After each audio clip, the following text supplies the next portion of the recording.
2, Oh, another Hardy film. A Quiet Place 2, Snowpiercer. Resident Evil, the first one? Mm-hmm. No way. I know Manson helped on that one too. Can't talk about Manson.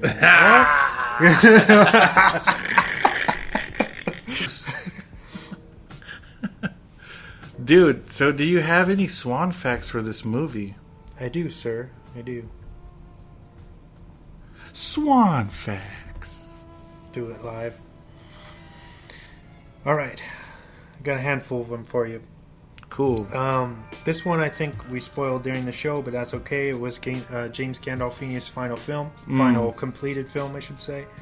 And he passed away. He started something and didn't finish it when he passed, or was it just this was his last completed film? Yeah, his last one.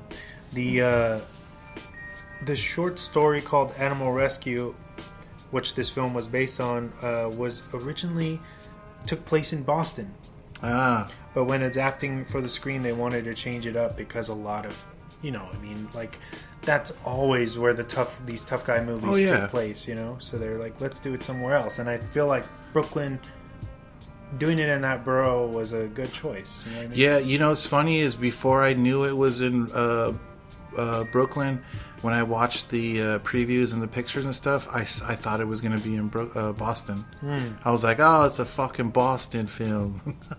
Because if you don't know that Tom Hardy is British, you would assume, oh yeah, maybe this guy's from Boston. Yeah, he looks like a wise guy, very Wahlbergish. Especially from seeing him in Legend. Yeah.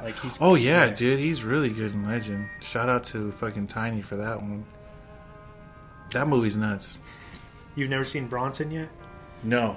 Where he plays fucking Charlie Bronson, like that crazy fucking prisoner that wants to be locked up? No, dude. You should see it. It's from Refn, the guy who did Drive and fucking Neon Demon and a bunch of other movies. Drive was good too. I like it. I like it a little too much. There were actually 3 dogs used for the part of Rocco, as the crew was scared of the obvious size change. Yeah, I was gonna say I did notice, unless it was neutered, but I thought one dog was a female. I could be wrong. Yeah, so. I think you're right. It's funny too, because in the beginning of the movie, or when he first meets the dog, he's like, "Oh, it's a boxer," and I'm like, "No, it's not, dude. It's a fucking pit bull. You can tell." I knew right away, but yeah. You have a dog in your trash can. I think it's a boxer. Yeah. She's like, what? You got a fucking dog in your trash can. And it's a boxer. Real quick, do you think that she knew that he threw the dog away? Yeah. And played dumb? Yeah. I think she knew. I think, you know what, dude? I might be crazy, but I think that was her dog. And he fucking got mad. What's his deeds? Got mad and just fucking beat the dog and then threw it away and like walked away. And she was like, didn't know where it was or took it away, because she was kind of playing coy, but you can tell she knew it was her fucking house. Like, she knew it was a dog. And doesn't she correct him about what kind of dog it was? Yeah, come on. Yeah, when they go back into her house. Yeah, she knew. That was probably her dog that he bought for her or some bullshit, or it was his dog, It would make sense because she's very guarded. Remember when they go buy all this shit for the dog? But they do like he goes to meet her for a walk or something, and she freaks out because he asked if she knows deeds. Yeah. And she's like, yeah, no, maybe. I mean, I don't know. She starts, and he's just like, whoa, what's going on here? Did I say something wrong? Yeah. Like, he's just super confused. Yeah. And she's like, you know what? You think you could just push me around like this? Because she's probably used to being gaslighted by fucking Deeds the whole time. Yeah. You could see how he treats her when he breaks into the house. But I think, especially because she said, well, we got to give a name to the dog. Let's name it. He's like, I want to name it Mike. What the fuck? She's all, no, you can't name it Mike. You gotta name it Rocco. Like, He's like, yeah, he said something like, "Oh, I was thinking either Rocco or Mike." or Mike, yeah. And then she's like, "Oh no, it's Rocco. You can't name a dog Mike." And he's like, "Well, I still like Mike. yeah." After they make the fucking tag, because I think, like you said, dude, I think that was gonna be her dog, and he just fucking flipped out, or she didn't want it, or like something, you know? Yeah. Because he even says like, I like the ambiguity there, that you don't really get to fill in those pieces all the way. yeah, you just kind of assume. But yeah, dude, good point. Very good point. I was thinking that too. I was like, she has to know. I actually thought it was part of a litter that she had or something, you know, because it looked like it was a puppy, like the runt or something, you know. Because as soon as she starts playing into taking care of the dog with him, then you see Deeds creeping up on them, where he's like sitting across the street waiting to see what they're gonna do. Yeah, that's a nice dog. Yeah. That's a very. Don't forget to feed it. And then you see fucking Bob gets all pissed. Yeah. So what the fuck? He's all mad. He picks up the dog, like, don't fucking look at my dog. Yeah, like This motherfucker. guy trying to take my dog. He's about to beat John Wick up in here. For real, it's Bob Wick. You know, John Wick came out in 2014 too, Did it? but not in the same month. But yeah, the first one, that one that you just saw recently, Yeah. that came out in 2014. Yeah, that's probably why I got lost too, man. A lot of good movies probably came out during that year. Anyways. This one's very interesting. To help better the cinematography, the crew used the paintings of Brooklyn-based artist George Bellows. Oh. So when you see like the kind of color palettes and the stock and the stuff they're playing with, it's actually based on. Did you notice when there were certain points of the movie where you're kind of seeing it from Bob's point of view when they enter the bar? It's super out of focus until it gets to like maybe a couple feet in front of you, and then you see who it is. No.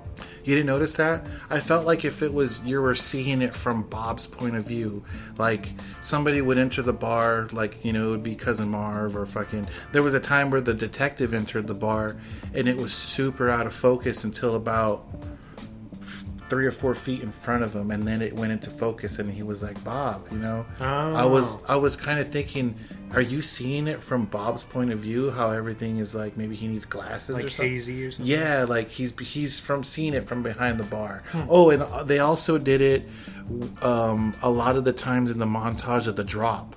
Like you would see people come in and out of the bar, but it would be out of focus, and then you would only see focus on what's his name, Deeds, and the chick during the Super Bowl. You know, so I felt like it was kind of, you were seeing it from Bob's point of view of like crazy shit's happening, but he can't really focus until it's in front of him, you know? Oh, that's a good. Damn, that's a good point there. Yeah, if you go back and watch it, I seriously noticed that like a lot of people that were approaching Bob from when he was behind the bar, it's out of focus until They have to come into focus. Yeah, until they get to like where he's gonna serve you from the bar, you know? It also happens when the Chechenians show up. You see the guy that's off to the side, he's out of focus, but this dude in front of him is in focus. Do you notice that? I don't know. And he's all like, we all die, but before we do, you gotta try this whiskey, you know?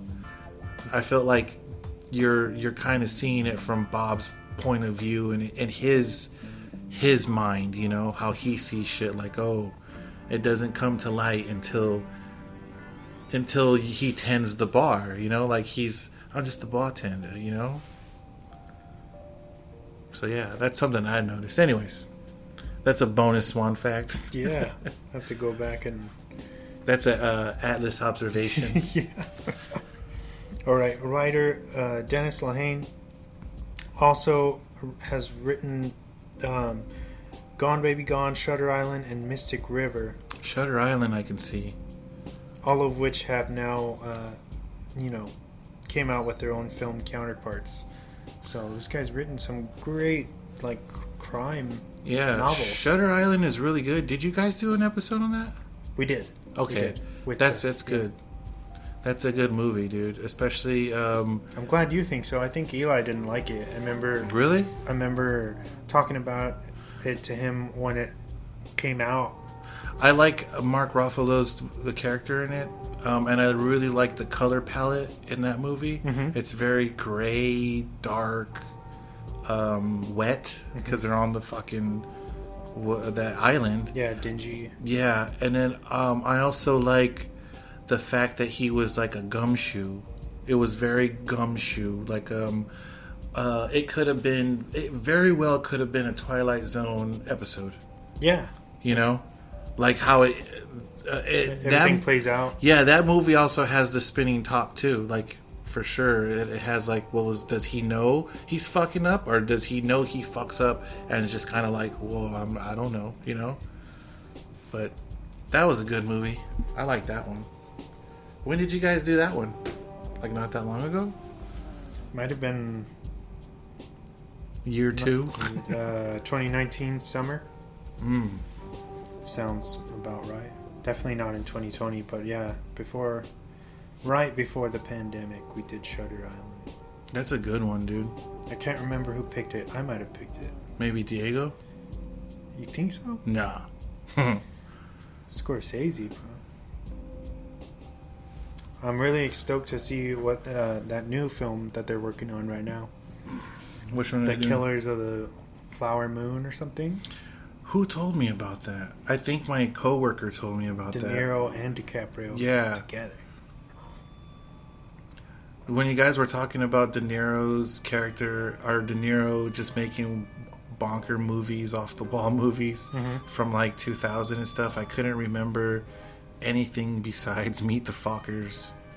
Meet the Parents. Or Meet the Parents and then Meet the Fockers. Remember when I brought that up and Chris was like, oh, I don't really fucking like Meet the Parents. Yeah. Although the first one, I really like the first one, but the second one, like he said, I could agree with him on how he said it's just a waste of time. Yeah. But then I thought about it, I'm all, Dustin Hoffman's actually really funny in that shit, dude. And Bette Midler.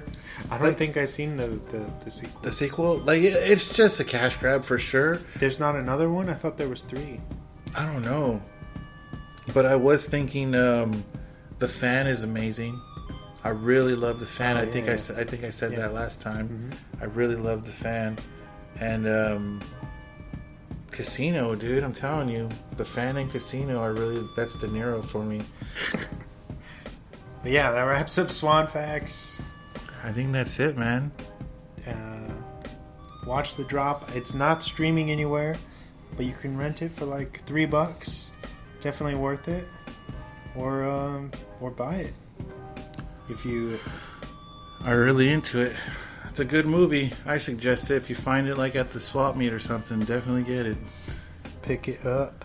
For my pick for next week, we're going to be doing Mortal Kombat, the new Mortal Kombat on HBO Max. What? This guy? No way. Dude, already? With spoilers and everything? Yeah. I guess because a lot of people already watched it, They right? spoiled that shit already. That's awesome. We can just put disclaimers, you know? Wait, so that's next week? Yeah. Onaris is not going to be here either. He's going up to Seattle. Okay. So it'll just be us again. So you're going to come back? Yeah, that's a good one. All right. Yeah. Just when you think you're out, Atlas, they pull you keep back pulling you back in. That's cool, man. That's a good one. I'm good. James played the "Get Over Here" card.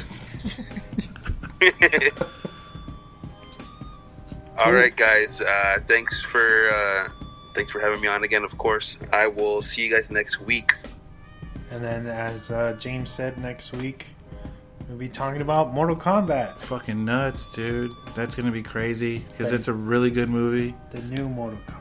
The new fucking Mortal Kombat. So I wanted to say, if you're just stumbling upon this podcast, you can find Drop the Mic on any platform service, whether it be Spreaker, Sods, Spotify, Stitcher, YouTube, SoundCloud, and anything on that has a podcast. Anything that you want to search on, that if you listen to it on some third party, go ahead and put search for Drop the Mic. I'm pretty sure it'll come up, and give us a 5-star review if you have time. Subscribe, thumbs up. Tell your mom, your dad, your next door neighbor, someone that you think would like